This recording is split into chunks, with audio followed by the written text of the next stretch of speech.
vamos a dar inicio entonces a esta charla con Lois Patiño. Lois Patiño es un director que nació en Galicia en 1983. Él, bueno, es no solamente un cineasta, sino también un artista visual. Sus películas se han presentado en una multiplicidad de festivales, en Berlín, en Cannes, en Locarno. Ha ganado también en varios de ellos, y un poco su búsqueda artística tiene mucho que ver con el paisaje, con lo fantasmal, con la figura humana enmarcada dentro de este paisaje. Y en las últimas dos películas que ha realizado y que pudimos ver ahora en el Cineencuentro Fundación Margot Benacerraf, que es El Sembrador de Estrellas del 2022 y Samsara, se acercó también a la cultura oriental, ¿no? Nos parece que es uno de los directores más importantes de este nuevo cine que se está formando en España, de este llamado nuevo cine gallego, que es cada vez un movimiento más importante, con más autores que están haciendo cada vez también más películas. Y con respecto a las dos obras que pudimos ver, en el caso del Sembrador de Estrellas, que como dije, del 2022, es una visión totalmente nueva de una ciudad icónica como lo puede ser Tokio, pero vista desde un punto de vista totalmente innovador, ¿no? Y atravesado por toda una cantidad de textos, de ideas que no solamente pertenecen a la cultura occidental, sino también mucho de la cultura oriental, específicamente la japonesa.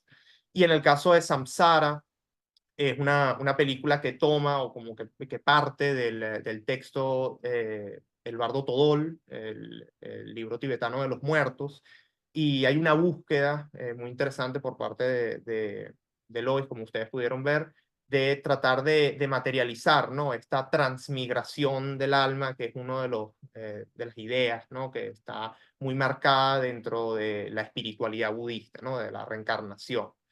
Entonces, bueno, habiendo hecho esta introducción, estamos aquí con León Melo, que es profesor, montador e investigador.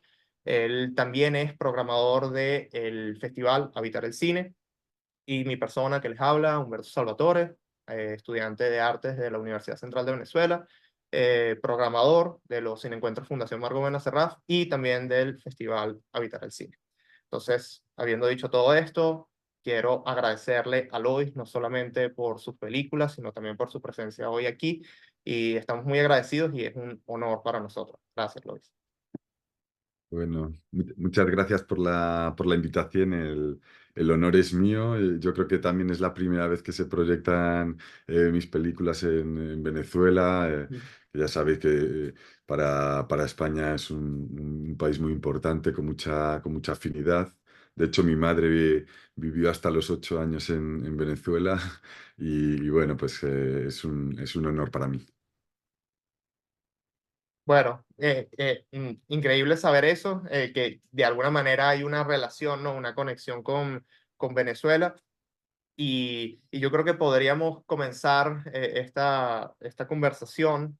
Yo estuve estos días pensando mucho que podíamos hablar contigo y plantear también todo un viaje por tu visión y por tu obra, ¿no? Yo quería comenzar a abrir esta conversación con una reflexión que hace Deleuze en uno de sus primeros tomos de estudios sobre el cine, y que dice que hay procedimientos netamente cinematográficos que son capaces de liberar la potencia espiritual del cine, y que es lo espiritual en el cine lo que puede llevar a los hombres a superar los límites de la percepción. Él pone de ejemplo a Abel Gance, que decía que la sobreimpresión, y eso me pareció una coincidencia muy interesante, son las imágenes puras de los sentimientos y de los pensamientos, y son materializaciones del alma que envuelve al cuerpo y que lo precede.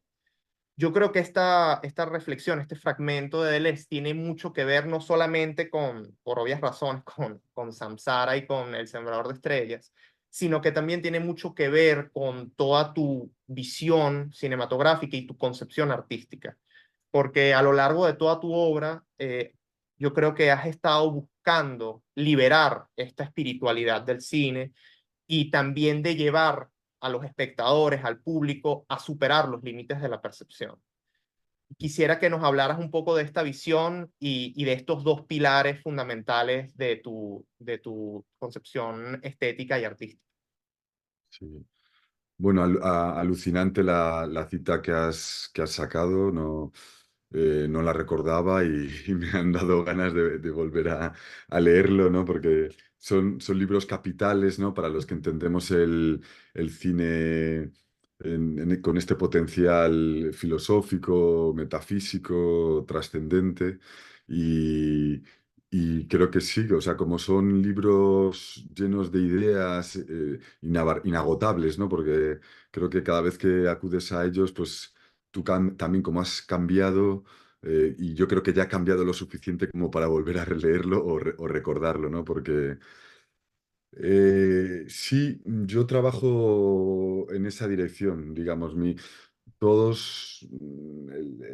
90% de mi esfuerzo como cineasta va encaminado a tratar de encontrar una forma, un lenguaje que transgreda lo que significa el cine hoy o lo que es capaz el lenguaje cinematográfico de expresar hoy para llegar a nuevos espacios de transmisión que permitan, pues eso, esa apertura a una espiritualidad, ¿no? Como eh, por medio de una aleación de la imagen, el sonido, el relato, los conceptos, eh, afectar al espectador de una manera que, en el mejor de los casos, inaudita, ¿no? O sea, o algo que no se ha visto hasta entonces, ¿no? Ese yo creo que los cineastas artistas, que entendemos el arte como innovación, eso es lo que debemos, empujar el lenguaje hacia nuevos territorios, ¿no? Y ese era el esfuerzo en Samsara. eh, y cuando se me ocurrió la idea de hacer una película para ver en parte con los ojos cerrados, sabía que ahí tenía algo que estaba llamando a las puertas de la percepción, ¿no? De una nueva percepción. Y, y ahí es un poco, yo normalmente mis proyectos, a diferencia de otros cineastas, suelo partir de explorar la forma cinematográfica, ¿no? No empiezo bueno, he tenido esta idea, este relato, esta idea de relato, o voy a adaptar esta obra, o he conocido a este personaje, a esta persona que se convierte en personaje, o este lugar, o esta noticia del periódico. No, yo intento ir precisamente al lenguaje cinematográfico y ver qué espacios veo fértiles e inexplorados como para seguir indagando en esa dirección, ¿no? El cine es un arte muy joven, con muchos ingredientes jugando entre ellos y no sabemos lo que es capaz de expresar, ¿no? Y creo que así lo ha recibido en general el público, ¿no? Samsara, cuando de repente le piden que cierren los ojos en un cine, de primeras no dan, a no ser que lo sepas que la película va de eso, pero si no, no das crédito, ¿no? Dice, de verdad me está pidiendo que cierre los ojos, ¿no? Y luego no es solo una ausencia de imagen o una oscuridad de la pantalla, ¿no? Porque ausencia de imagen, nuestro cerebro siempre estaría trabajando, siempre trabaja en generar imágenes, ¿no? Igual que siempre trabaja en generar relatos, ¿no? Le juntas tres imágenes y genera un relato, ¿no? Y al cerrar los ojos ya pues se despierta toda nuestra memoria involuntaria, ¿no? Todo nuestro imaginario inconsciente empiezan a pulular imágenes por ahí, ¿no? Pero era también, al cerrar los ojos, esta experiencia lumínica a través de los párpados, ¿no? Yo sabía que ahí tenía algo, también relacionado con las experiencias sonoras. Y entonces, cuando tuve la idea de hacer una película con los ojos cerrados, luego ya eh, me puse a indagar en a qué podría vincularlo a nivel de relato, a nivel de concepto, a nivel de universo, qué espacio estaríamos habitando cuando estuviéramos los ojos cerrados, ¿no? Y ahí fue como 3 o 4 años más tarde, descubrí el libro Bardo Todol y por mi interés en cómo diferentes culturas han reflexionado sobre el más allá, cómo han imaginado la muerte y el más allá, pues vi que era una conjunción fantástica, ¿no? Cerraríamos los ojos y atravesaríamos el bardo, el más allá, ¿no? Y ahí ya supe que había una idea potente y que podía estar acercándome a algo novedoso, ¿no? Y yo creo que sí, y ahí, y desde, siempre también desde el cine como una concepción mm, meditativa, ¿no? Entendiendo el cine como una experiencia íntima y meditativa. Y en el sentido de verla en una sala de cine, pues una experiencia de meditación colectiva, ¿no? Ese carácter hipnótico, trascendente, espiritual, era lo que me interesaba, ¿no? Entonces sí, ahora que estoy trabajando, pensando mi nueva película y estoy tratando de encontrar, no es fácil encontrar una idea para mí al menos tan potente como la de Samsara, pero bueno, intento estrujarme el cerebro para encontrar esas rupturas, ¿no? Y creo que va en la línea de la cita que has leído tú, ¿no? Trabajar con los elementos cinematográficos, sobre todo la aleación de imagen y sonido de una manera que rompa nuestras expectativas, nuestra manera de percibir habitual y se abran todos nuestros poros, ¿no? Lois, y quería preguntarte sobre, hay un par de citas que agarré de los textos de la gran variedad de autores que incluyes en El Sembrador de Estrellas, que me parece que están muy alineados con la forma en la que exploras justamente varios de los temas que acabas de describir en tu cine. Uno es, y aquí están justamente planteados como una conversación, que es lo que me parece que le da un dinamismo muy interesante en términos de las dos tesis. La de Paul Cézanne, que dice que el color es el lugar donde nuestro cerebro y el universo se juntan, y otro es de Juarros, de su poesía vertical, que el color es otro modo de reunir el silencio. Me parece muy interesante eso en términos de cómo estas dos películas parecen entender una búsqueda de los espacios liminales, de ese espacio entre la conciencia y la inconsciencia, y especialmente pensando en los 15 minutos centrales de Sansara, en cómo la misma percepción lumínica, de alguna forma, materializa sensaciones mucho más vivas de lo que podemos experimentar solo viendo un fotograma mucho más convencional. De hecho, me llama mucho la atención, no sé si esto es un vínculo que estoy extrapolando, pero Bachelard tenía justamente una concepción del tiempo vertical y era este momento intransferible, Lola, específicamente de la poesía, pero siento que en muchas oportunidades esa búsqueda también está a la hora de hacer tus películas. Sí, sí, sí, totalmente. Muy, muy interesante has hecho el trabajo de poner la cita para ver, porque yo ya no sé qué cita pertenece a quién, porque como Claro. fui jugando con ellas, mezclándolas en este libro de citas, ¿no? Que también Walter Benjamin hablaba, ¿no? Yo ya, hay muchas que no sé de quién pertenece, pero muchas del Sembrador de Estrellas, muchas son de Roberto Juarroz, porque como tiene esta poesía metafísica, que es a mí lo que me interesa, ¿no? La poesía filosófica o poesía metafísica o la filosofía poética. Y por eso también Gastón Bachelard me interesa, ¿no? Es un filósofo poeta y el otro es un poeta filósofo, ¿no? Y a mí es también el cine que me interesa, ¿no? Ubicarlo en ese espacio entre lo poético y lo metafísico, y lo poético y lo filosófico. Y sí, bueno, has hablado de varias cosas, voy diciendo algunas ideas que me han venido y si me dejo alguna pregunta me la recordáis.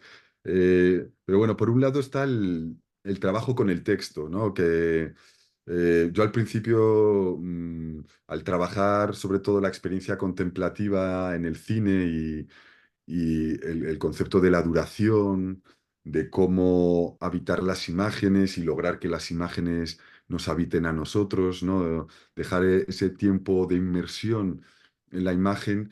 eh, Necesitaba el silencio o el sonido, pero la ausencia de palabras, ¿no? Porque se necesitan dos sensibilidades o dos actividades del cerebro, ¿no? Una es más sensorial, sensitiva, de dejarse llevar, y las palabras ya necesitan una decodificación, necesitan un cerebro alerta, y entonces son medio incompatibles, ¿no? Si activas una, la otra se frena. Y entonces, en mi anterior largometraje, Lua Vermella, empecé a tratar de compatibilizar o ver cómo, no compatibilizar, porque al final lo que encontré es que trabajar en una alternancia, ¿no? Momentos de contemplación, momentos en las que aparece la palabra o el texto, ¿no? Y, y quise, igual que intento traer imágenes que tengan belleza y misterio y por tanto no se agoten o se desarrollen, se desplieguen en el tiempo de la contemplación, con las frases y las palabras quería que sucediera lo mismo, ¿no? Entonces, tú dices, mm, el silencio es otra manera de reunir no, pero ¿cómo era? El color, El color, perdón. hablamos El un momento del color es color. otra manera de reunir el silencio, ¿no? Claro. Tú dices eso, vale, lo escuchas, lo entiendes, pero necesitas un espacio para que de asimilación de todas las reverberaciones que esa frase puede llegar y seguramente sean inagotables, ¿no? Entonces, pues hay que dejar, igual que lanzo una imagen y espero a que crezca, que florezca. Quería hacer eso con las frases, ¿no? Lanzas una frase y dejas un espacio para que se despliegue en la conciencia del espectador, ¿no? Entonces ahí fui trabajando una alternancia.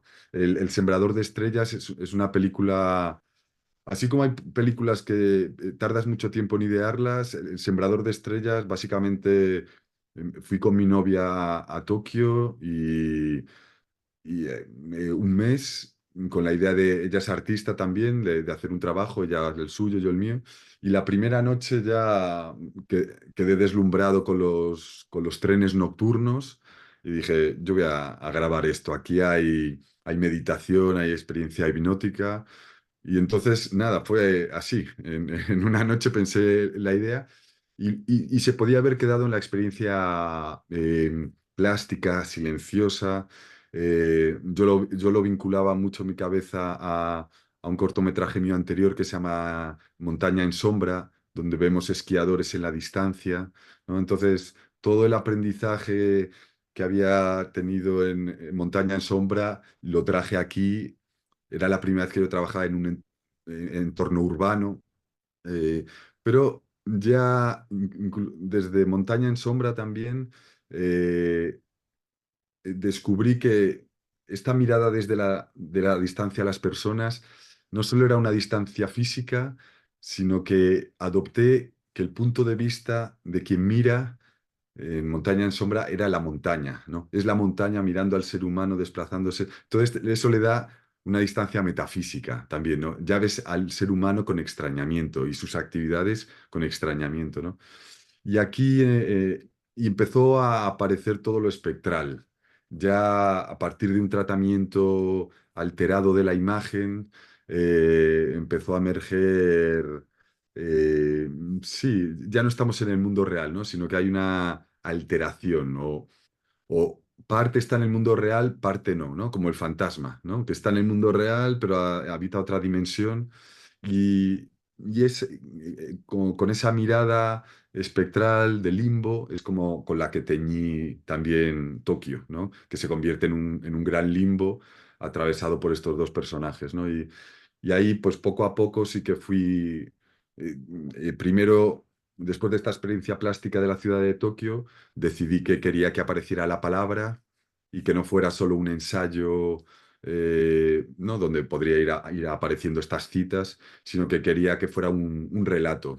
Y bebiendo mucho de una cineasta que me gusta mucho en cómo trabaja lo espectral también y la palabra, que es Marguerite Duras, con sus personajes incorpóreos, ¿no? De dos voces dialogando, pues adopté esa forma y la llevé a esta ciudad de Tokio convertida en una especie de Blade Runner metafísico, ¿no? Un poco. No sé si, creo que no he contestado a todas las cuestiones, pero bueno, me vais diciendo. Oh, todo está ahí, todo está ahí. Yo también un poco, ahora es una pregunta corta, pero creo que puede ser contundente por lo que abarca, ¿no? Y quisiera primero escucharte a ti y después quizá darte un poco la reflexión que he estado desarrollando, pensando no solamente en esta conversación, sino como en general, porque es algo que nos envuelve y nos atañe a todos los que estamos interesados en el arte, en el cine, en la cultura en general. Y quería saber de ti cómo tú definirías o cómo tú defines o qué es para ti lo contemporáneo. ¿Qué es el cine contemporáneo? Eh, Sobre todo hoy en día, donde bueno, un poco estamos inmersos en lo que Lipovetsky llama la pantalla global, ¿no? Entonces, todo es imagen y sonido. Creo que también es Barthes. Él dijo que hoy en día la escritura ya no es la palabra escrita, sino que la escritura son imágenes y sonidos. Entonces, quisiera saber qué es para ti lo contemporáneo en el cine.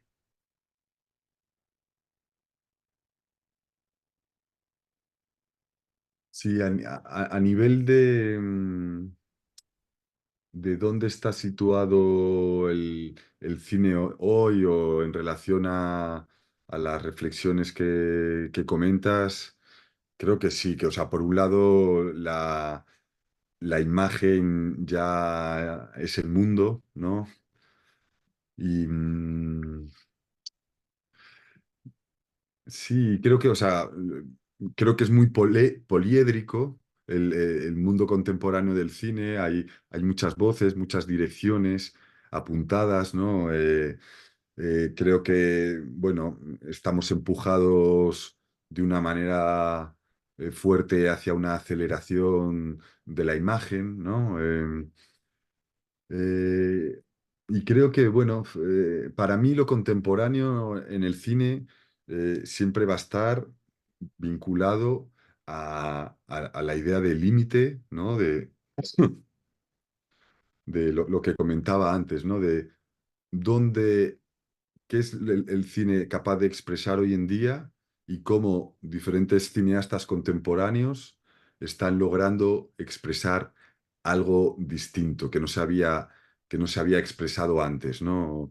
Pueden ser, halla- casi siempre son hallazgos muy pequeños, ¿no? Pero, no sé, cuando Béla Tarr empieza a trabajar con estos planos secuencia con movilidad muy lenta, aunque beba de Tarkovsky, o sea, o dialogue con Angelopoulos, ¿no? O sea, hay pequeños matices que te hacen percibir la experiencia espaciotemporal con una densidad diferente, ¿no?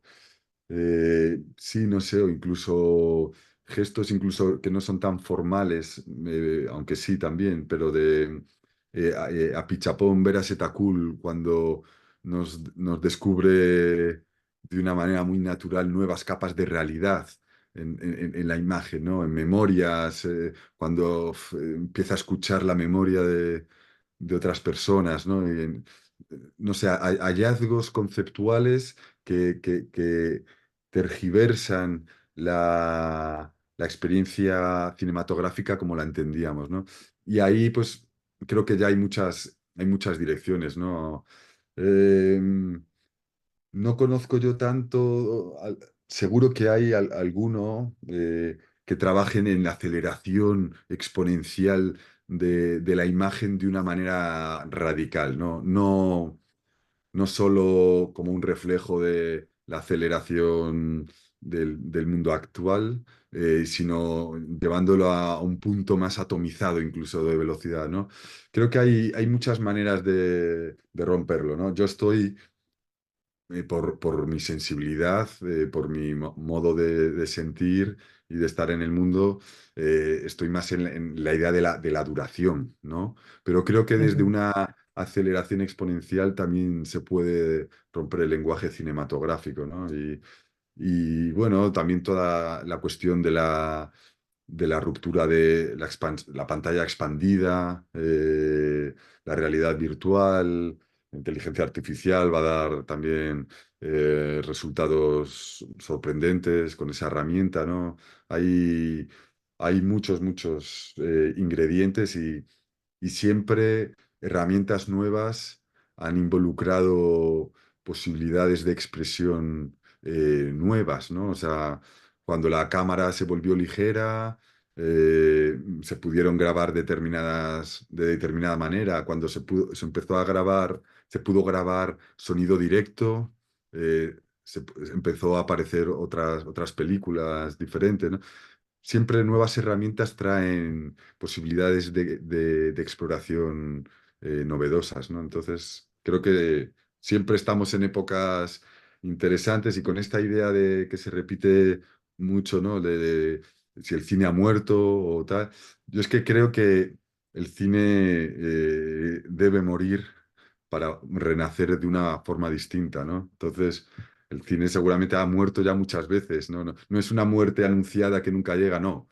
Ha muerto y ha resucitado y debe morir y resucitar para ser nuevo, ¿no?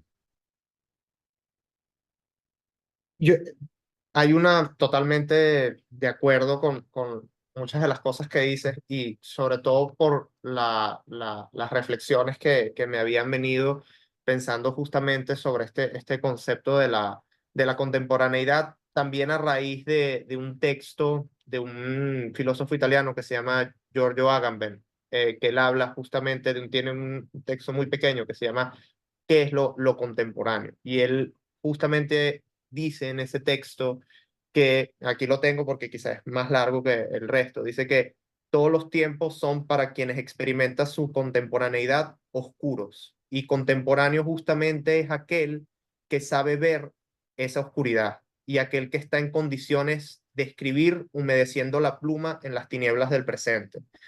Y me pareció muy interesante este concepto porque también retoma una reflexión de Nietzsche de las consideraciones intempestivas, que él dice que lo contemporáneo es lo intempestivo, es lo que quizá no pertenece a ese tiempo, sino a otro, quizá futuro o pasado, pero que de alguna manera dentro de esa oscuridad en la que vive trata de oponerse, ¿no? Trata de desobedecer a lo que quizá todo el mundo vea como luz, pero el contemporáneo ve como oscuridad. Y Ujú. de ahí también hice una conexión con algo que dice, con una reflexión de Adorno, que él dice que lo bueno es lo que busca liberarse, lo que encuentra un lenguaje para hacerlo y lo que termina abriendo el ojo. Es decir, en cualquier caso, resume Adorno, es lo que demuestra las posibilidades concretas de una resistencia. Y esto todo lo digo porque yo siento que, y tu cine es un ejemplo de eso, que la contemporaneidad en muchos casos es resistencia. Y yo encuentro en tu cine una resistencia muy interesante, un poco a los patrones actuales establecidos por la industria, por la concepción general de lo que tiene que ser el cine.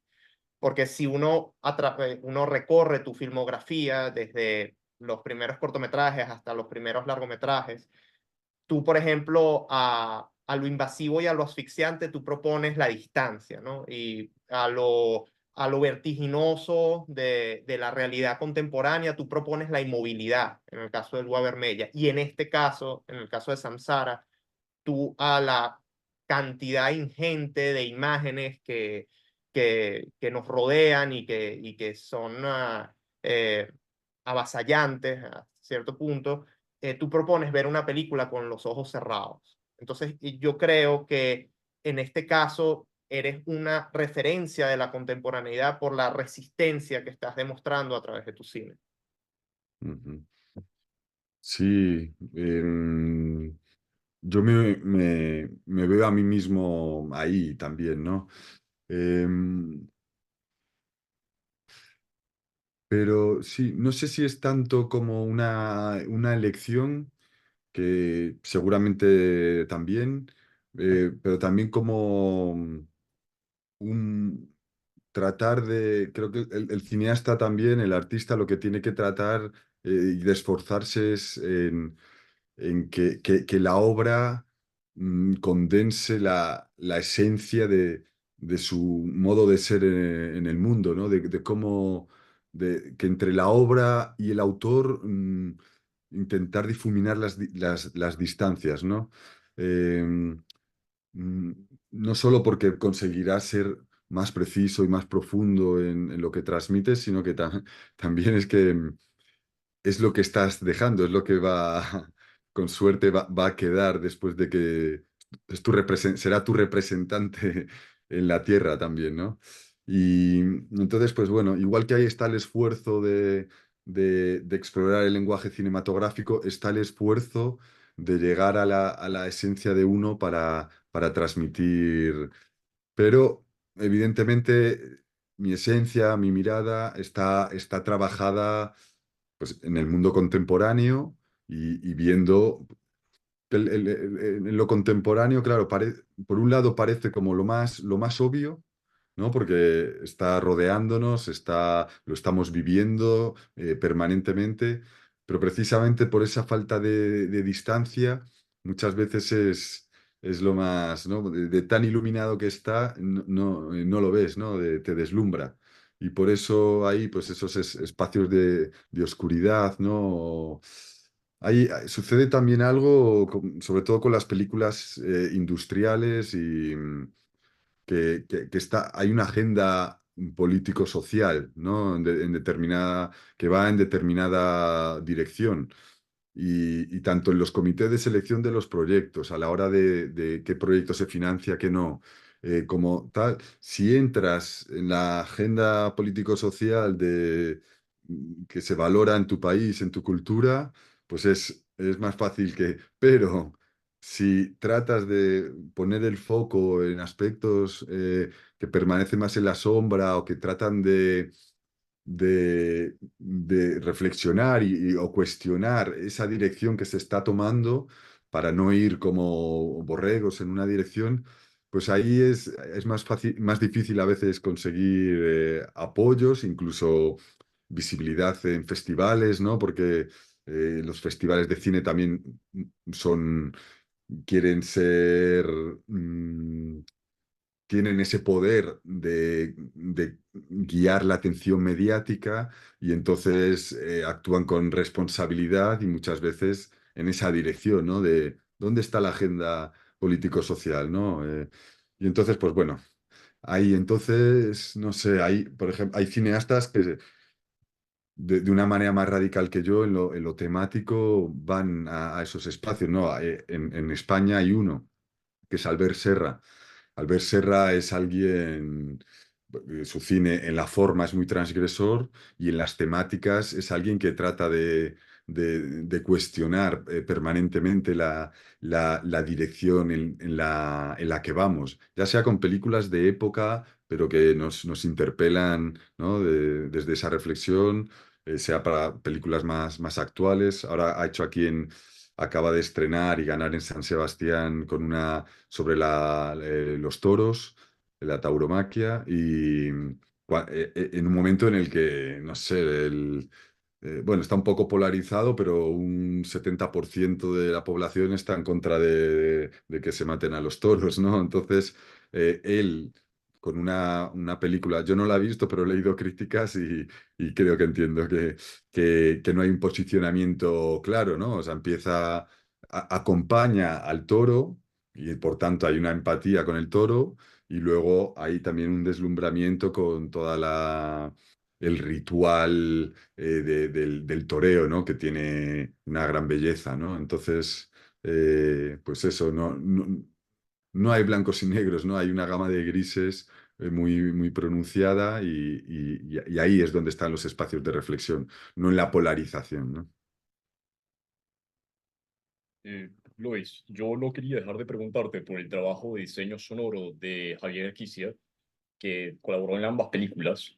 Y una de las cosas que más me llamó la atención es que ya ha habido trabajos previos a lo largo de la historia de artistas sonoros basados en el bardo.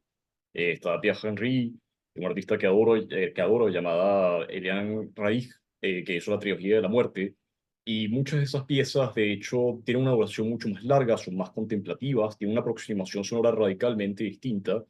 Entonces, me interesa mucho entender la conceptualización detrás del diseño sonoro, en este caso en particular, no solo de ambas películas, sino nuevamente de la sección central de Samsara, porque aquí estamos hablando de encarnar o materializar solamente a través, de nuevo, del carácter lumínico y sonoro, la reencarnación y la muerte, pero en un periodo de 15 minutos solamente.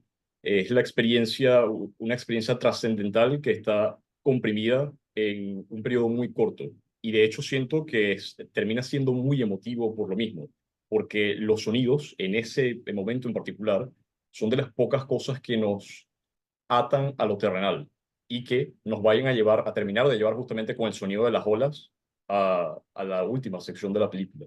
Entonces me gustaría que hablaras un poquito de eso porque creo que todas las veces que he visto la película, ese, ese momento en particular, los sonidos, estos field recordings que de alguna forma te conecta con la propia experiencia de la vida son lo que más se ha quedado conmigo. Sí, bueno, ya como comentaba antes, la parte central de Samsara es el origen de la película, ¿no? Cerrar los ojos, todo está construido para ese momento, ¿no? Y, y ahí yo tenía claras las indicaciones para Erquicia en lo conceptual.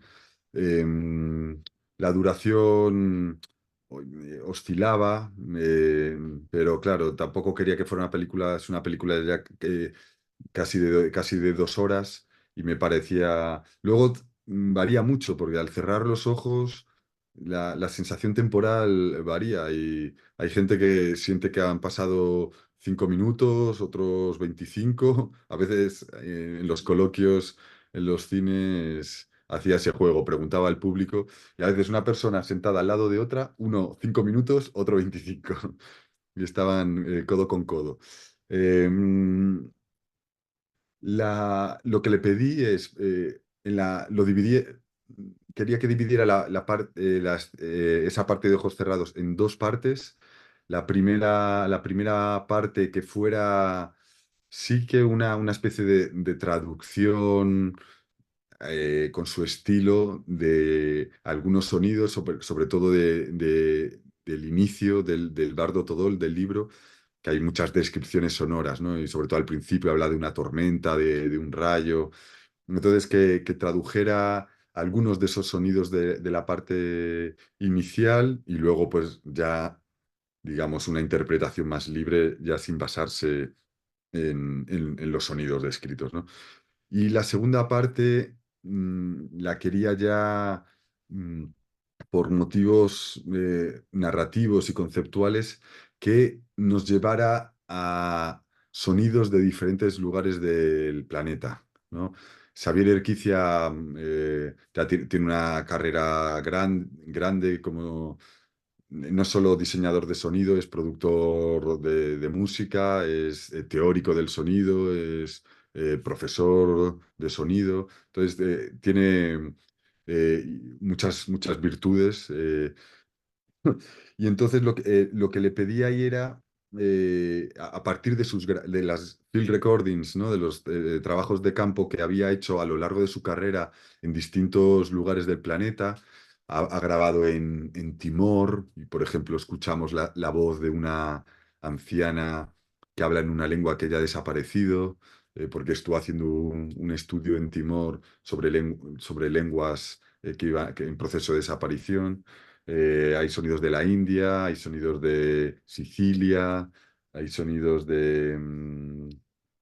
el primero que escuchamos de esta parte es una niña hablando con su abuelo en las montañas, son de Suiza, pero hablan en italiano, la Suiza italiana.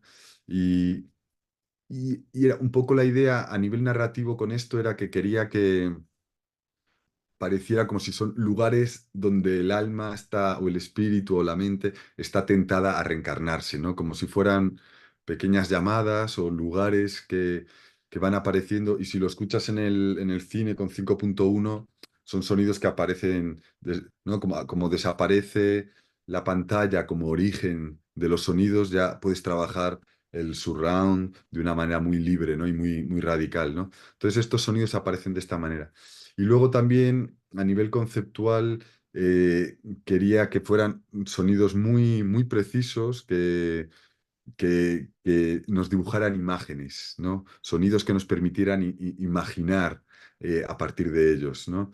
Eh, entonces, desde esa perspectiva, pues bueno, fue haciendo su collage de sonidos aquí y allá y resultando algo profundamente emotivo, ¿no? Yo cuando lo escuché por primera vez se me cayeron las lágrimas, ¿no?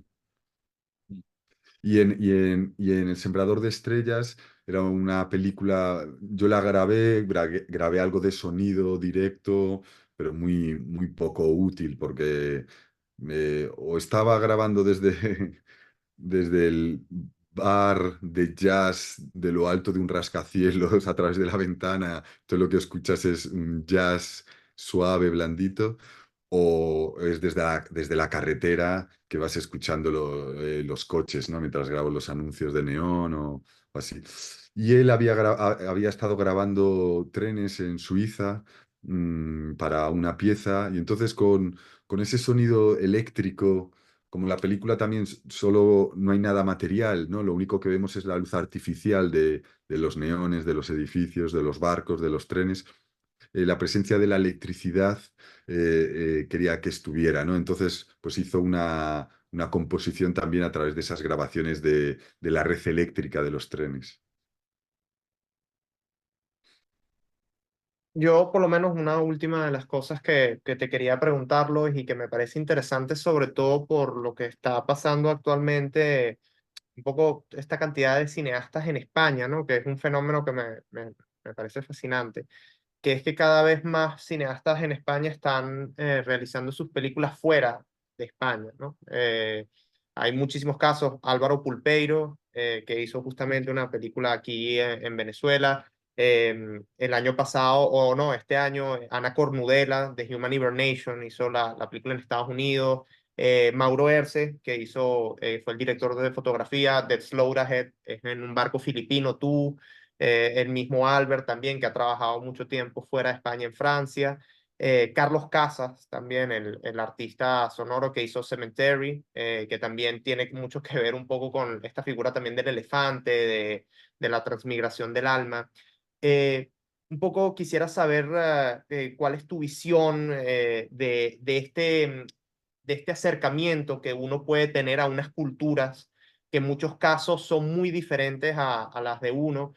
También, por ejemplo, Álvaro Gurrea, ¿no? Que hizo en Wo en Singapur sobre los trabajadores allá. ¿Cómo uno se acerca a esas culturas? ¿Cómo es hacer cine fuera del país? Y también te lo pregunto porque hoy en día en Venezuela muchos cineastas están fuera del país, ¿no? No pueden quizás hacer cine aquí y tendrían que buscar contar sus historias fuera de Venezuela. Entonces, ¿cómo es un poco ese proceso, no? Bueno, lo primero, alucinante, estás al corriente de todo. Todo el cine interesante de España te lo conoces todas. Sí, aquí también, bueno, que todos los que has mencionado son amigos y Álvaro Pulpeiro vive aquí, a 2 calles de mi casa. De hecho, el sábado voy al cumpleaños de su hijo. Eh, y y le han dado la financiación para hacer su Mm. largometraje, que grabará en Venezuela, aparte en Colombia también, pero bueno, hace un mes o así le dieron la ayuda, así que va a poder continuar su proyecto, ¿no? So Full Sky, ¿no? Había sido la primera película. Es un cineasta que me gusta mucho, admiro mucho y creo que tiene un potencial impresionante, ¿no? Y ahora que ya tiene una financiación un poco mayor, creo que va a lograr hacer grandes cosas, ¿no? Va a demostrar grandes cosas. Y con respecto a rodar fuera, sí, creo que hay más, aún así, más cineastas grabando dentro de España, como es lógico, que fuera, pero creo que, a ver, hablo de mi caso, por ejemplo, ¿no? En mi caso era especialmente delicado rodar fuera porque vengo de una cultura con mayor poder económico, y siempre es delicado, sobre todo en películas documental o que lidian con lo documental, cómo va a ser esa mirada. Hay que luchar contra un montón de peligros, ¿no? La exotización, el paternalismo. Y entonces nosotros procuramos desarrollar todas las estrategias posibles para evitar estos problemas, ¿no? Por ejemplo, esto era algo también por las limitaciones presupuestarias, pero también una voluntad mía. Solo éramos 4 personas de España en el rodaje, director de fotografía, en el caso de Laos, Mauro Erce, en Zanzíbar, Jessica Sara Ringland, que como la película va de reencarnación, quería trabajar con 2 directores de fotografía para que el modo de mirar la realidad, de relacionarte con el mundo mutara, ¿no? Entonces, por eso trabajé con dos. El sonidista, Xavier Erquicia, una persona de producción y yo. Ese era el equipo desde España. Y el resto del equipo eran todo gente local, ¿no? Tailandés, gente de Laos y de Tailandia allí, y luego gente de Zanzíbar. Yo había estado dando talleres de cine en Zanzíbar y de videoarte. Entonces había conocido a gente de mi generación que están empezando a hacer cine, y entonces trabajé con ellos, entonces se creó una comunidad muy bonita allí a la hora de trabajar. Entonces, bueno, eso ya ayudaba a ir quitando exotismos o filtrando, ¿no? Filtrando posibles problemáticas tanto desde el guión como desde la elección de lugares, personajes. Luego también con los propios actores, de nuevo, filtrar todo para tratar de evitar estos problemas, ¿no?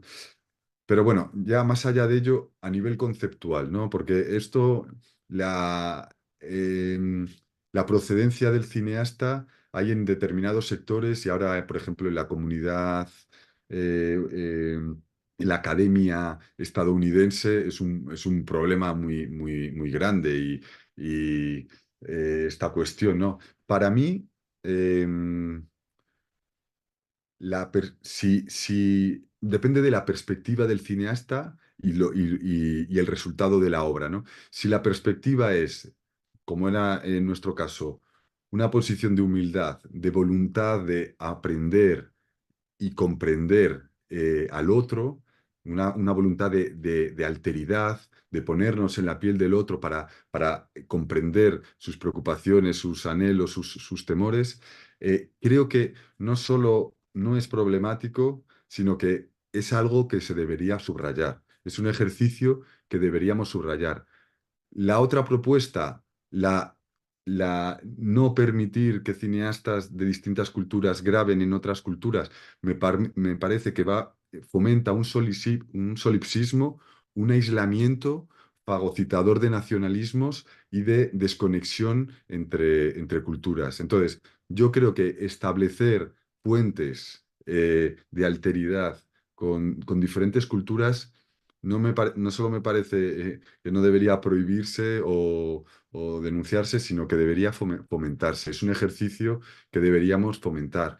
Y yo creo que en general el público que ha visto Samsara se va con esa sensación de transformación, de haber... Y la película en sí, ¿no? Estoy trabajando en dos culturas, poniendo en relación estas dos culturas para que la religión, que es uno de los elementos de mayor diferenciación y polarización, se pongan en común, ¿no? O sea, porque no estoy haciendo una película sobre la reencarnación, sino que tomo esa perspectiva del más allá, pero luego, acto seguido, nos vamos a un país musulmán y vemos el mundo desde esa perspectiva. Y más allá de eso, y por eso la película, el concepto fundamental también es el de alteridad. No solo lo vemos desde una perspectiva de una religión u otra religión, sino que nos vamos a una perspectiva no humana. De repente vemos el mundo desde la perspectiva de una cabra, ¿no? Y entonces también te ayuda a ver con distanciamiento la perspectiva humana y las diferencias humanas, también con respecto a lo religioso. Y por eso también incluso hay una conversación entre el monje budista y el rapero en Laos, que hablan de un árbol y le dice, ¿ves ese árbol? Ponte la piel de ese árbol. Piensa en sus preocupaciones, ¿no? Ese también era un nuevo ejercicio de alteridad para el espectador, para ir ya también a un ámbito no humano y de alteridad, de ver el mundo desde los ojos del otro. Entonces, ¿no tienes alguna última pregunta? No, yo creo que está bien. Bueno, gracias, muchísimas gracias, Lois, por tu tiempo, por tus respuestas muy iluminadoras, como yo creo que en general siempre son todas las cosas que haces, no solo en el cine, sino también fuera de la realización cinematográfica. Sé que también haces muchas presentaciones, estuviste ahora haciendo con Belatar, creo, y a Pichimpón, que son, bueno, Una maravilla. una maravilla. Y bueno, nada, agradecerte, mucho éxito para todos tus futuros proyectos. Ojalá podamos seguir mostrándolos aquí en Caracas y ojalá también podamos seguir, bueno, encontrándonos para seguir hablando de cine, que creo que es algo que nos gusta a todos, ¿no? Sí.